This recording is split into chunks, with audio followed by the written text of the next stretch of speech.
Il est en excellente santé. Il remercie tous les soutiens.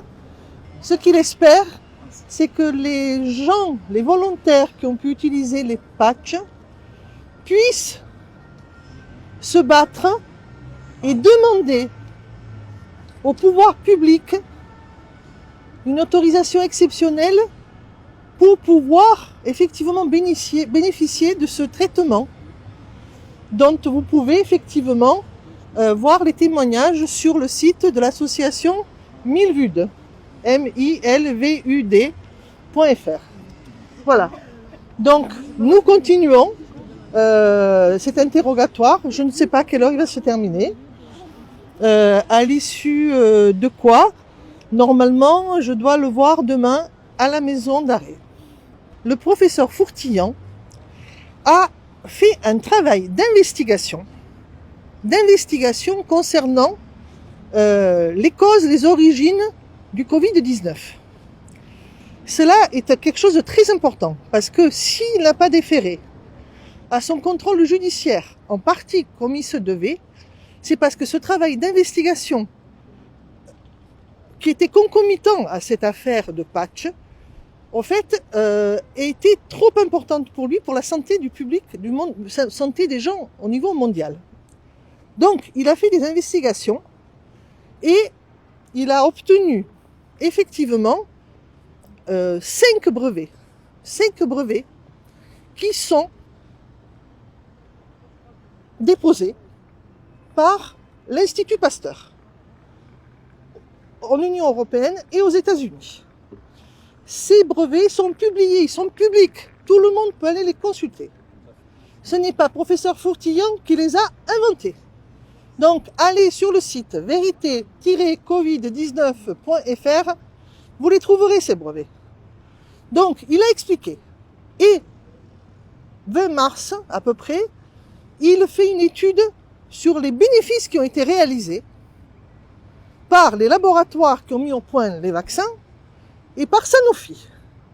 Et là, il a fait un travail d'investigation financière exceptionnel en montrant comment, au fait, le brevet Covid-19, on ne peut pas parler d'un virus, c'est un virus synthétique, puisqu'il y a un brevet, comment ce virus, brevet Covid-19, effectivement permet, par un circuit fermé, aux laboratoires pharmaceutiques, Sanofi, Pasteur, qui est une filiale de Sanofi, et aux fabricants des vaccins, de s'enrichir. Moi, je suis une avocate française, mais je tiens à dire quelque chose. Tout propriétaire d'un produit qui cause un dommage à autrui doit réparation. Il faut réparer ce qui a été fait. Des gens sont morts. Des gens ont perdu leur travail. L'économie mondiale a été fermée. Et ça, c'est scandaleux. Alors, est-ce que professeur Fourtillan, effectivement, gêne? Oui, je pense qu'il gêne énormément. Il gêne d'abord dans l'affaire des patchs. Ça, c'est une chose. La deuxième chose, ce sont les investigations. Je parle bien des investigations qui ont été effectuées et qui ont toutes été rendues publiques. Sachez que le professeur a dit qu'il n'y a eu aucune étude toxicologique préalable sur les vaccins. Voilà la réalité. Alors, avant de vous faire injecter quelque chose, demandez des études toxicologiques préalables. Voilà. Alors, faites chacun de vous vos recherches. Vous avez toutes les informations, tout est public. On n'a pas à vous dire, pensez ça. Cherchez, vous trouverez. Les seuls médias à l'heure actuelle qui peuvent effectivement servir à propager la vérité, et rien que la vérité, ce sont les médias alternatifs. Il faut les soutenir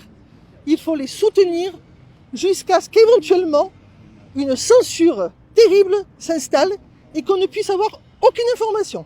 Il faut que la pression médiatique s'intensifie afin que les pouvoirs publics puissent déjà comprendre de quoi il s'agit, je pense qu'ils le savent déjà, mais surtout que concernant cette affaire de patch, on puisse éventuellement obtenir, régulariser et obtenir une autorisation temporaire d'utilisation qui est permise par le Code de la santé publique dans l'affaire des patchs. Voilà, battez-vous, c'est votre santé, ce sont vos enfants, ce sont vos affaires, ce sont vos intérêts. Si nous ne nous battons pas, personne ne le fera pour nous. Professeur Fourtillon se sacrifie, sa femme se sacrifie, ce sont des gens qui ont donné toute leur fortune à la cause des malades. Je pense qu'effectivement, un courant positif est en train de se mettre en place.